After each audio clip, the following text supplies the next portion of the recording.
Welcome. This is the Mentally Whole podcast. I am your host, Lauren Green. This podcast is a safe place for us to have weekly discussions about mental health, Christ, personal development, and the tools to live our best lives. Stay tuned for a new episode. Hey y'all, welcome back to the Mentally Whole podcast. This is Lauren Murray. It feels like I have not recorded a solo episode in forever, but welcome to a new episode. If you are a new or seasoned listener, thank you for tuning in. I appreciate each and every one of you. Now, don't forget to share, rate, review the podcast, because when you leave a review, that tells me that you are enjoying the content that I am giving.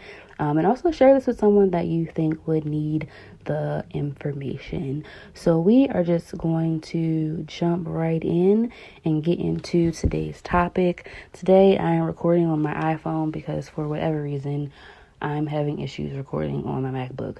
So hopefully I can figure that out by the time I record for next week's episode. So today we are talking about learning about yourself, right?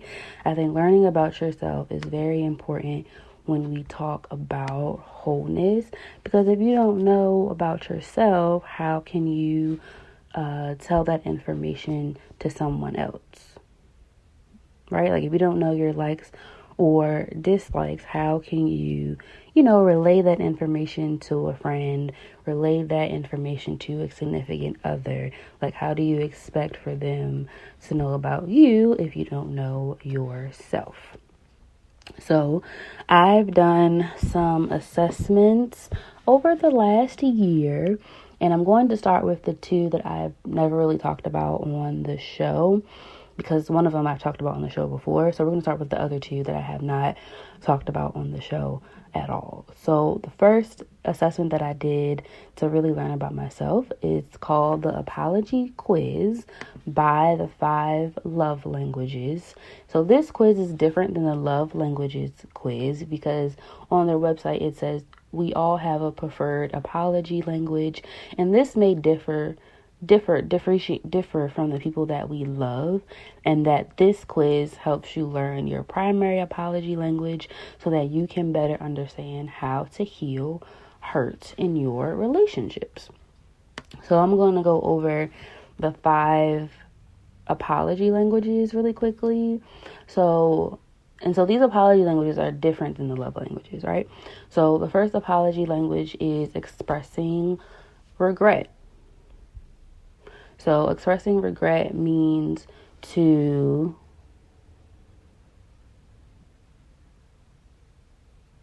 expressing that, hey, if you're a person that wants to have a person express regret, you are a person that wants to hear the words, I'm sorry. You want to know, you want the other person to be very specific on what they regret, and you want that person to admit full responsibility and not pass blame. That's expressing regret. The next apology language is accepting responsibility. Oh, y'all, and I want you guys to guess in your head, like, which apology language is mine. So accepting responsibility basically is simple. Basically uttering the words that I was wrong and I made a mistake. Right? Admitting your mistakes fully and not trying to justify or make excuses. There is strength and maturity to admit one's wrong. Right? So the difference between expressing regret and accepting responsibility is that there is a difference from saying sorry for a thing and admitting when you're wrong. So with expressing regret, you're saying sorry, like, hey, I'm sorry for this. And accepting responsibility, you're accepting your actions, you're accepting what you did wrong. The next apology language is making restitution. So making restitution basically is, what can I do to make it right? How can I fix this? What can I do to, show you that I want to fix this. That's basically what that one is. So sometimes with restitution, they might do a task for you. They might, do something that you need for them to do. And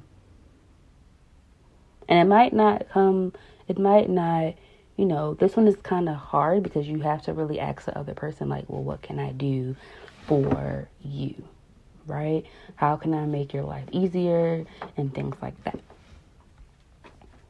So the next apology language is genuinely repenting. I think this one is also hard because this language, so to repent means to turn around or change, right? It's one thing to say sorry and then go back to doing what you were doing, but true repentance is turning from your old habits and old behaviors. So genuinely repenting means I want to change and I need to make changes. And the last apology language, number 5, is requesting forgiveness. So we see this often. If you ever watch Iyanla Vanzant Fix My Life, she does this often with her different exercises. She'll tell the person, like, ask them, will you forgive me? Will you forgive me? Will you accept this apology? So with this apology language, you are requesting for an apology. You're requesting for an apology. You're not demanding it. And so you're just asking for forgiveness. So I wonder what you guys think my apology languages is. So my apology language is accepting responsibility.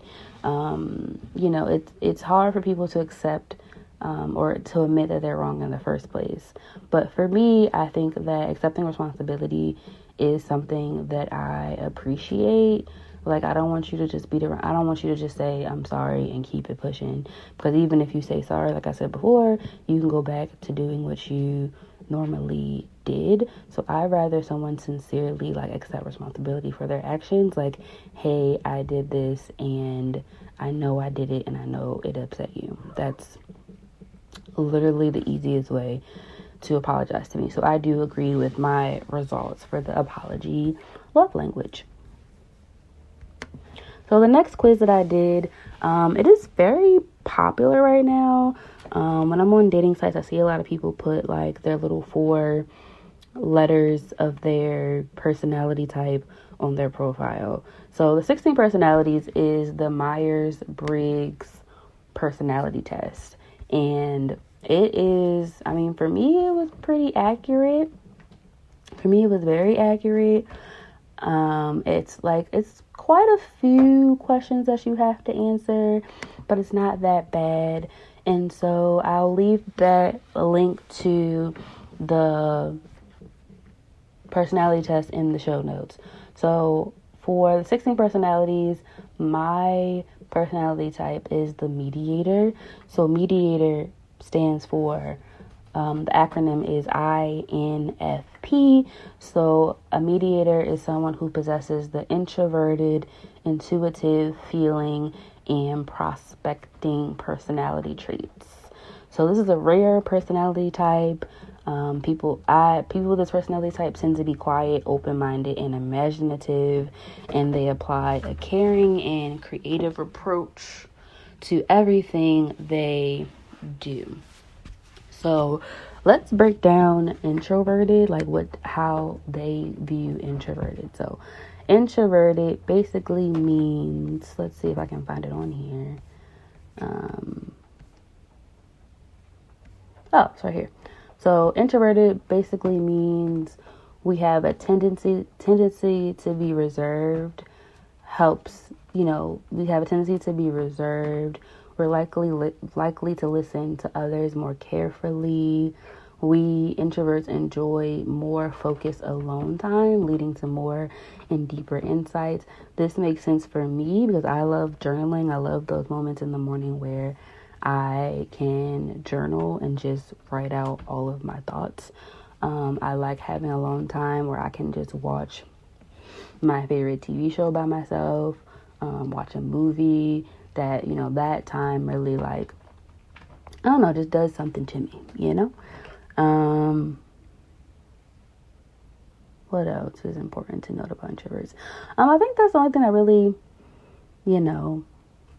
kind of sticks out to the introverted part for me. But they have a whole little paragraph about it. So the next part that is and part of my personality type is intuitive.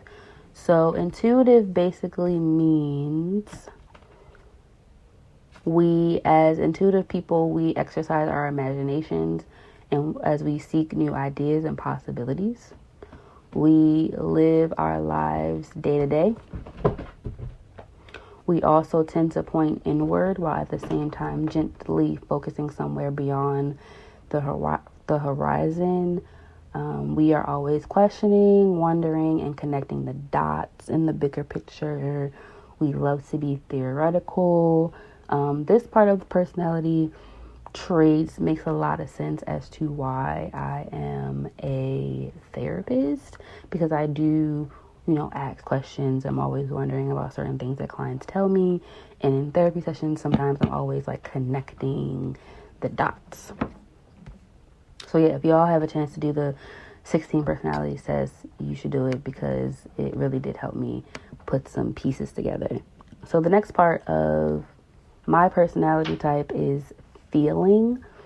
So feeling basically means people with the feeling trait follow their hearts and emotions, sometimes without even realizing it. We tend to be caring, compassionate, and warm. A lot of people tell me that I have a very warm and friendly personality, and people feel like they can come and talk to me about stuff. We can be highly protective of those that we care about. That is very true. I'm highly protective of my friends and my family. That also has to do with them being an only child. So, yeah.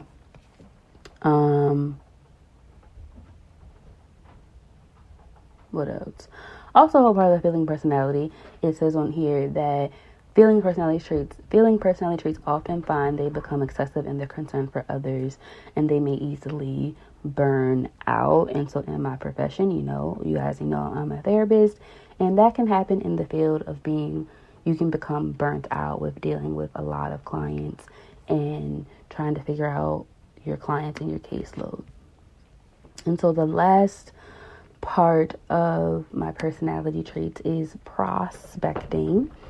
And so yeah, I haven't actually researched this. I haven't done this little reading each of the traits on my own outside of the podcast. So I need to read this more in depth once we're done the podcast. But prospecting, the prospecting personality trait basically means that we are flexible when it comes to dealing with unexpected challenges.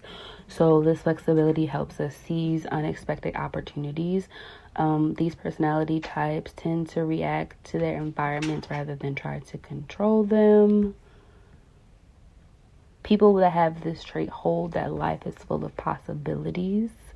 Also, all this opportunism can lead to impulsive decision making, though, which I agree. I can be very flexible during unexpected challenges or unexpected things. I'm probably super flexible.